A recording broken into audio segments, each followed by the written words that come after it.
नमस्कार, प्रदेश हमारा में आपका बहुत बहुत स्वागत। मैं हूं आपके साथ मनोज सक्सेना। बुलेटिन की शुरुआत कर रहे हैं बड़ी खबर के साथ। दूर से बड़ी खबर है जहां पर फागी इलाके में लगातार बारिश का दौर जारी है और बारिश होने की वजह से फागी इलाके की बांध और तालाबों में पानी बढ़ गया है। आवक लगातार बढ़ी हुई है और ऐसे में चौरू गांव स्थित राम सागर बांध की पाल टूट गई है। इस बांध की भराव क्षमता 7 फीट है। बांध की पाल टूटने से पालड़ी लसाड़िया गांव स्थित बांधों के टूटने की भी आशंका बढ़ गई है। राम सागर बांध से लसाड़िया के नया सागर बांध की दूरी महज 3 से 4 किलोमीटर की है। ग्रामीणों का कहना है कि प्रशासन की ओर से सुरक्षा को लेकर ठोस कदम नहीं उठाए गए हैं। तो वहीं गंगाती खुर्द में है, वहां पर बारिश के चलते हालात और खराब हो गए हैं। सड़कों और खेतों में पानी भरा हुआ है। यहां बारिश के चलते कच्चा मकान भरभरा कर गिर गया।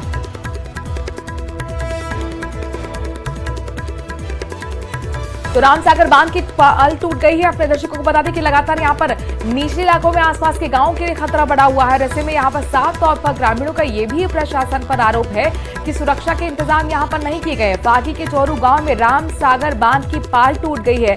ऐसे में ग्रामीणों में दहशत है। लसाड़िया गांव से बांध के टूटने का खतरा बना हुआ है और इसीलिए डरे हुए हैं, सहमे हुए हैं ग्रामीण। प्रशासन की ओर से पुख्ता इंतजाम भी नहीं किए गए। ये साफ तौर पर वहां के ग्रामीण, वहां के लोकलाइट आरोप लगा रहे हैं।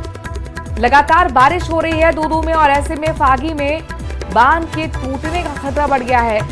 आपको बता दें कि पाल टूट गई है रामसागर बांध की और ऐसे में ग्रामीण डरे हुए हैं, सहमे हुए हैं। गुहार लगा रहे हैं प्रशासन से कि उन्हें बेहतर जगह शिफ्ट किया जाए, उनकी सुरक्षा के इंतजाम किए जाएं, कदम उठाए जाएं। इस वक्त की बड़ी खबर दूदू से आपको बता रहे, लगातार बारिश का दौर चल रहा है। दूदू में कई दिनों से बारिश की वजह से रामसागर बांध की पाल टूट गई और अब खबर यह है कि लसाड़े गांव से बांध के टूटने का भी खतरा बना हुआ है। ऐसे में ग्रामीण डरे और सहमे, साफ तौर पर मांग है कि प्रशासन की ओर से कुछ पुख्ता कदम उठाया जाए ताकि जो निचले इलाके में रह रहे लोग हैं या जो ग्रामीण हैं, जो आसपास का गाँव है, जो बांध के आसपास लोग वहां पर रहते हैं, उनके लिए अब बेहतर इंतजाम किया जा सके, उनको सुरक्षित जगह पर शिफ्ट किया जा सके। दूदू के फागी में लगातार कई दिनों से बारिश का दौर चल रहा है। स्थिति यह गई कि रामसागर बांध का पाल टूट गया है और अब बांध के टूटने का भी खतरा बन गया है। प्रशासन की ओर से अब तक इंतजाम नहीं किए गए। ऐसे में ग्रामीण ना सिर्फ भयभीत हैं, डरे हुए हैं, बल्कि नाराजगी भी उनकी निकल कर सामने आई है। वो अपनी सुरक्षा को लेकर बहुत ज्यादा परेशान हैं और हैरान इस बात को लेकर भी कि जब लगातार यहाँ पर बारिश हो रही है, बारिश एक तरीके से आफत बनी हुई है, तो फिर समय रहते यहाँ पर क्यों बेहतर इंतजाम ग्रामीणों के लिए और जो निचले इलाकों में लोग रहते हैं उनके लिए नहीं किए गए। हीरालाल हमारे संवाददाता इस खबर पर जरा जानकारी के साथ जुड़ गए। हीरालाल, ये बताइए कि क्या ये माना जाए कि अब खतरे के निशान को पार ही करने वाला है? बांध में जो स्तर आपको पानी का दिख रहा है, कितना बड़ा ये खतरा हो सकता है? जी बिल्कुल, मैं बताना चाहूंगा कि देखिए फागी क्षेत्र में लगातार बारिश का दौर जारी है और बारिश की वजह से है जो यहाँ के जो तालाब बांध है वो पानी से लबालब हो चुके हैं। फागी के जो चोरू गांव में रामसागर बांध बना हुआ है, इसकी पाल टूट गई क्योंकि पानी की आवक लगातार इस बांध में जारी है और इसकी पाल टूटने से यहाँ के जो आसपास के गांव है, जो लसाड़िया गांव है, वहां पे भी एक बांध है। उस बांध में इस पानी के पहुंचने पर उस बांध के टूटने के भी खतरा उत्पन्न हो गया है, जिससे आसपास के जो लोग रहने वाले हैं उनके घरों में पानी घुसने की संभावना बन गई। हालांकि जो ग्रामीणों का आरोप है कि प्रशासन ने इसकी सुध नहीं ली, जिसके चलते ये पाल टूटी है और पानी है जो लगातार बह रहा है और गाँव की तरफ घुसने की ओर अग्रसर है। इसको लेकर है जो प्रशासन ने अभी तक कोई इंतजाम नहीं किए, इसको लेकर ग्रामीणों में खासा रोष भी देखने को मिल रहा है। बांध की कितनी क्षमता है और क्या आसपास के लोग कह रहे हैं? चूंकि जाहिर तौर पर यहाँ पर हमने आपकी खबर के जरिए जाना है कि ग्रामीण काफी डरे हुए हैं। क्या कोई अधिकारी अब तक पहुंचा है मौके का मुआयना करने के लिए? जी बिल्कुल, देखिए मैं बताना चाहूंगा जो रामसागर बांध है जिसकी पाल टूटी है, इसकी भराव क्षमता करीबन 7 फीट के लगभग बताई गई है। जो लगातार बारिश का दौर जारी है, जिसके चलते 7 फुट से ज्यादा पानी इस बांध में आ चुका है और इस बांध की जो पानी की आवक होने से बांध की जो पाल है वो टूट गई है। पाल टूटने से लसाड़िया गांव की ओर जो पानी है लगातार बह रहा है और ग्रामीणों का आरोप है कि प्रशासन को सूचना देती समय रहते अगर प्रशासन की सूचना लेता, पूरी व्यवस्थाएं करता, तो शायद इस बांध की पाल नहीं टूटती और पानी इस तरीके से। कितनी आबादी यहाँ पर रहती होगी, कितने गांव हैं जिन पर खतरा बना हुआ है हीरालाल? ये देखिए बताया जा रहा है कि जो लसाड़िया और पालड़ी गांव है, जो इस बांध के आसपास 2 गांव है, जो इस गांव बांध के आसपास स्थित है, जहाँ पे बड़ी संख्या में लोग निवास करते हैं और बांध की बराव क्षमता पूर्ण होने के बाद जो बारिश की आवक है, लगातार पानी इस बांध में आ रहा है और इसकी वजह से ये पाल टूट चुका है। हीरालाल, बड़ी बात ये है, हैरानी की बात ये कि मुख्यमंत्री खुद एरियल सर्वे कर रहे हैं, निरीक्षण कर रहे हैं बाढ़ प्रभावित इलाकों का, निर्देश दे रहे हैं मीटिंग करके अधिकारियों को सतर्क रहें, सावधान रहें और जहां पर इस तरह की स्थिति है वहां पर जरूरी इंतजाम करें, लेकिन बावजूद इसके प्रशासन का कोई अधिकारी अब तक मुआयना करने नहीं पहुंचा। शुक्रिया हीरालाल तमाम जानकारी हम तक पहुंचाने के लिए। उधर जयपुर में भारी बारिश की वजह से हालात बिगड़ गए हैं। बुधवार शाम करीब 4 घंटे तक झमाझम बारिश हुई और ऐसे में सड़कों पर पानी भर गया। आज भी बारिश का दौर लगातार सुबह से जारी है। सड़कों पर नदी की तरह पानी बहता हुआ नजर आया है। कार, बाइक समेत अन्य वाहन भी तैरते हुए दिखाई दिए हैं। रेलवे स्टेशन पर ट्रैक में पानी भर गया। सचिवालय में घुटनों तक पानी भर गया। बजाज नगर, मालवीय नगर, महेश नगर, बास बदनपुरा, मोती डूंगरी रोड समेत जयपुर के कई इलाकों में बरसात से सड़कें लबालब हो गई हैं। कई इलाकों में 3 फीट तक पानी भर गया है। परकोटे में काले हनुमान जी मंदिर के बहाव तेज बारिश से स्कूटी तक बह गई और मंदिर में भी पानी भर गया। मंदिर प्रशासन ने पानी रोकने के लिए 3 लेयर के बैरिकेड्स भी लगाए, लेकिन पानी अंदर चला गया। शहर के अलग अलग इलाकों में तेज बारिश के चलते ट्रैफिक जाम की स्थिति भी बनी हुई है। 22 गोदाम पुलिया के पास करीब 1 किलोमीटर लंबा जाम लग गया। जयपुर दिल्ली हाईवे पर भी पानी भर गया, जिससे जाम की स्थिति बनी हुई है। परकोटा में तेज बारिश के कारण कई इलाकों में बिजली गुल हो गई। जल महल के सामने लो फ्लोर बस पानी में बंद हो गई।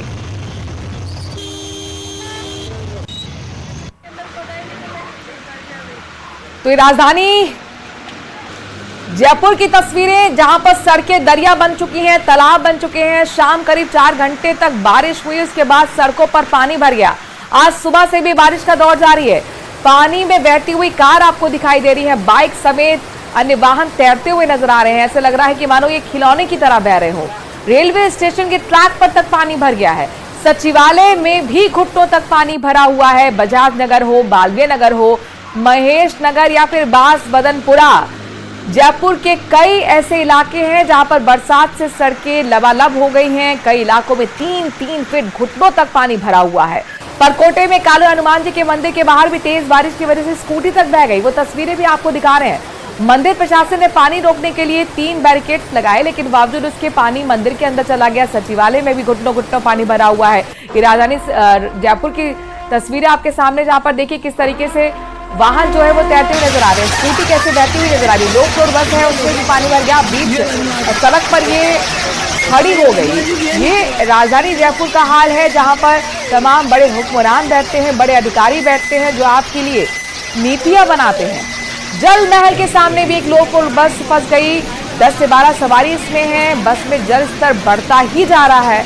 आपदा प्रबंधन वालों के हेल्प नंबर भी साझा किए गए हैं। ये जयपुर की तस्वीरें हैं। लो फ्लोर बस, जिसमें आप देख सकते हैं करीब 10 से 12 लोग आपको नजर आ रहे होंगे, जिसमें महिलाएं भी हैं, बुजुर्ग भी हैं और ये सभी लोग लो फ्लोर बस में अपने गंतव्य के लिए रवाना हुए। लेकिन बारिश लगातार बढ़ रही है और बारिश की आवक की वजह से पानी जो है वो लो फ्लोर बस में भी भर गया और जलस्तर बढ़ता हुआ। लोग भी डरे हुए हैं, सहमे हुए हैं, लिहाजा आपदा प्रबंधन वालों के हेल्प नंबर भी साझा किए गए हैं। उधर स्वतंत्रता दिवस राजधानी जयपुर में आपको बता दें कि एसएमएस स्टेडियम में राज्य स्तरीय समारोह का आयोजन हुआ है। मुख्यमंत्री भजनलाल शर्मा ने झंडारोहण किया और परेड का निरीक्षण किया।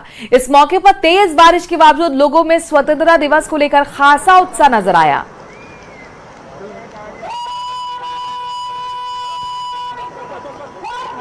देश के यशस्वी प्रधानमंत्री नरेंद्र मोदी जी के नेतृत्व में हमारा देश आगे बढ़ रहा है।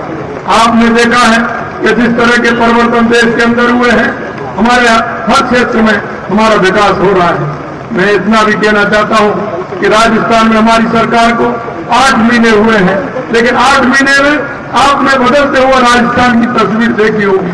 हर क्षेत्र में जिस तरह से काम हुआ है, ऐसे निर्णय जो कई वर्षों से नहीं हो रहे थे, वो निर्णय भी हुए हैं। और आपने बजट में देखा होगा, हमने जो राजस्थान की जनता से जो वायदे किए थे, एक अच्छा राजस्थान, विकसित राजस्थान, युवा, महिला, किसान, मजदूर, सभी के लिए राजस्थान, सभी के विकास। वहीं जयपुर में बड़ी चौपर पर भी मुख्यमंत्री भजनलाल शर्मा ने तेज बारिश के बीच झंडारोहण किया। इस मौके पर सीएम ने संबोधन भी दिया। मुख्यमंत्री भजनलाल शर्मा ने कहा कि हमारी सरकार ने अभूतपूर्व फैसले लिए हैं। विकसित और शिक्षित राजस्थान बनाने के लिए हमारी सरकार संकल्पबद्ध है। उन्होंने कहा कि प्रधानमंत्री मोदी के विकसित भारत विकसित राजस्थान के सपने को साकार करना है।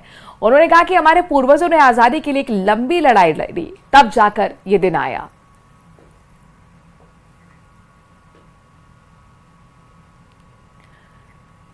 वहीं पीसीसी चीफ गोविंद सिंह डोटासरा ने स्वतंत्रता दिवस के मौके पर प्रदेश कांग्रेस के कार्यालय पहुंचकर झंडारोहण किया।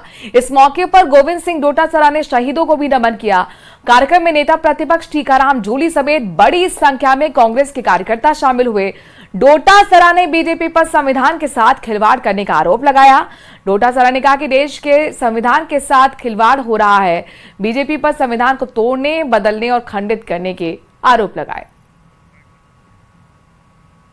संविधान जो बाबा साहब ने दिया है उसके मुताबिक चलता है और उसके मुताबिक चल करके आज देश ने प्रगति की है। लेकिन जो वर्तमान परिस्थितियां हैं, जो वर्तमान केंद्र की सरकार है, वो इस संविधान को अपने हिसाब से तोड़ना चाहती है, खंडित करना चाहती है, बदलना चाहती है और उन सब लोगों को परेशान करने का काम कर रही है जो इस देश की आजादी के लिए हमेशा तैयार रहते हैं, इस देश की एकता और अखंडता के लिए अपने प्राण न्यौछावर करने को तैयार रहते हैं। स्वतंत्रता दिवस पर उप मुख्यमंत्री डॉक्टर प्रेमचंद बैरवा ने भी प्रदेशवासियों को शुभकामनाएं दी हैं। प्रिय प्रदेशवासियों, आज हम राष्ट्र की स्वाधीनता के पावन पर्व 78वें स्वतंत्रता दिवस को मना रहे हैं। यह दिन हमें उन महान स्वतंत्रता सेनानियों की याद दिलाता है जिन्होंने अपने प्राणों की आहुति देकर हमें आजादी दिलाई। मैं उन सभी ज्ञात अज्ञात वीरों को नमन करता हूं। हमारे देश ने पिछले 78 वर्षों में अनेक क्षेत्रों में प्रगति की है। माननीय प्रधानमंत्री श्री नरेंद्र मोदी जी के नेतृत्व में भारत ने वैश्विक मंच पर अपनी एक नई पहचान बनाई है। राजस्थान भी इस विकास की यात्रा में अग्रणी रहा है। हमारी सरकार ने प्रदेश के हर नागरिक के जीवन स्तर को ऊंचा उठाने के लिए कई महत्वपूर्ण कदम उठाए हैं। आज का दिन हमें यह संकल्प लेने का अवसर देता है कि हम अपने प्रदेश और देश को और भी ऊंचाइयों पर ले जाएंगे। हम सभी मिलकर एक समृद्ध, सशक्त और विकसित राजस्थान का निर्माण करेंगे। जय हिंद, जय भारत, जय राजस्थान। कोलकाता में लेडी डॉक्टर की हत्या की घटना को लेकर हिंडौन में डॉक्टर्स ने कैंडल मार्च निकालकर मृतका को श्रद्धांजलि दी। इस मौके पर डॉक्टर्स ने घटना को लेकर आक्रोश भी जाहिर किया। इससे पहले डॉक्टर्स जिला अस्पताल में इकट्ठा हुए, कैंडल मार्च निकालते हुए चौपर सर्कल तक पहुंचे। चौपर सर्कल पर डॉक्टर्स ने मोमबत्ती जलाकर और 2 मिनट का मौन रखकर श्रद्धांजलि अर्पित की। आईएमए के सचिव डॉक्टर आशीष कुमार शर्मा ने बताया कि मेडिकल कॉलेज के स्तर पर इस तरह की घृणित हत्याएं पूरे चिकित्सा समुदाय का मनोबल तोड़ने वाली हैं। देखिए, जो कलकत्ता में, वेस्ट बंगाल में जो ये घटना हुई है, ऑन ड्यूटी डॉक्टर को जिस तरह से मारा गया है और बहुत नृशंस हत्या की है, उसकी हड्डियां तोड़ दी गई है, उसके साथ रेप किया गया, जिस तरह का बलात्कार हुआ है, तो ये बहुत ही हमारे पूरे देश के लिए चिंताजनक है और बहुत ही अफसोस की बात है। अगर आप सपोज कीजिए कोई महिला या कोई बेटी अगर कार्यस्थल पर सुरक्षित नहीं है, खासकर मेडिकल कॉलेज में सुरक्षित नहीं है, तो भारत के किस हिस्से में सुरक्षित है? ऐसे में पूरे देश में इससे बहुत आक्रोश है और ऐसी मांग है सभी की। आपको सीधे सीएमआर यानी मुख्यमंत्री आवास ले चलते हैं। मुख्यमंत्री कुछ बोल रहे हैं, उनको सुनते हैं। और सचिवालय कर्मचारी संघ के अध्यक्ष भाई बुद्धि प्रकाश शर्मा जी, कार्यक्रम में सभी उपस्थित अधिकारीगण, सभी कर्मचारीगण, मीडिया के सभी साथी बंधु और इस कार्यक्रम में आए सभी भाई और बहनों, सबसे पहले तो मैं आप सभी को 78वें स्वतंत्रता दिवस की बहुत बहुत शुभकामनाएं देना चाहता हूं। आज हमारा ये 78वां स्वतंत्रता दिवस हम मना रहे हैं और मनाते हुए हम गौरवपूर्ण जो हमारा इतिहास है उस पर हम गर्व भी करते हैं। क्योंकि ये हमारा इतिहास जिस तरह से हमारे पूर्वजों ने आन बान और शान के लिए, देश की आजादी के लिए अपने आप को समर्पित कर दिया। मैं आज उन सभी को भी नमन करना चाहता हूं जिन्होंने देश की आजादी में अपना महत्वपूर्ण योगदान देते हुए अपने आप को समर्पित कर दिया। मैं उन तमाम हमारे सभी सैनिकों को, हमारे अर्धसैनिक बलों को, हमारे पुलिस के सभी जवानों को भी मैं बहुत बहुत धन्यवाद और साधुवाद देना चाहता हूं कि उनकी कर्तव्यपरायणता के कारण, उनकी मेहनत के कारण हमारा आज देश पूर्ण रूप से सुरक्षित है।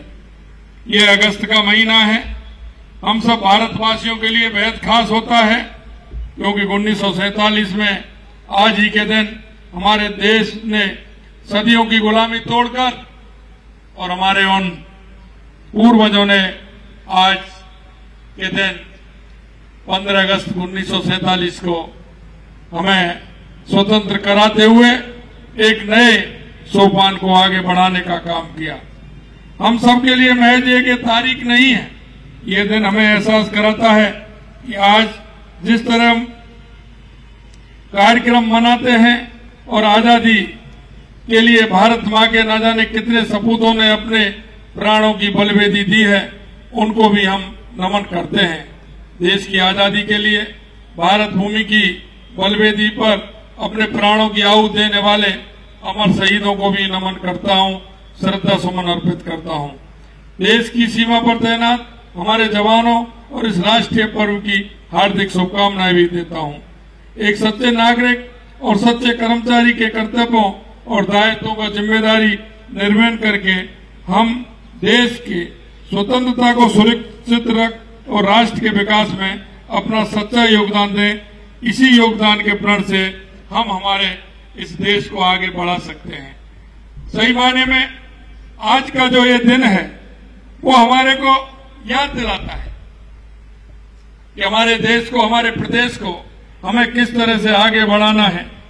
हमारे इस प्रदेश को आगे बढ़ाते हुए नीतियां योजनाओं से संबंधित प्रदेश सरकार के फैसलों की क्रियान्विति में सचिवालय के अधिकारी और कर्मचारियों का बहुत बड़ा योगदान रहता है। यही नहीं, मैं आपको बताना चाहता हूं, पहले भी मैंने कहा था, ये सचिवालय हमारी राजस्थान की 8 करोड़ जनता का विश्वास का और सम्मान का प्रतीक है। हमें सचिवालय में बैठ करके उन योजनाओं को ठीक प्रकार से उनको आगे ला करके हमें काम करना चाहिए। सचिवालय प्रशासन के शीर्ष संस्था होने के नाते हमारा दायित्व भी है कि हम राज्य सरकार की योजनाओं को तुरंत गति से जनता तक पहुंचाएं ताकि उन योजनाओं का समुचित लाभ उनको मिल सके। सचिवालय कर्मचारी संघ अधिकारी और कर्मचारी के हित में समय समय पर सरकार के समक्ष मांगे रखता है और सरकार इन मांगों पर विचार यथासंभव कर्मियों के हित के निर्णय भी लेती है।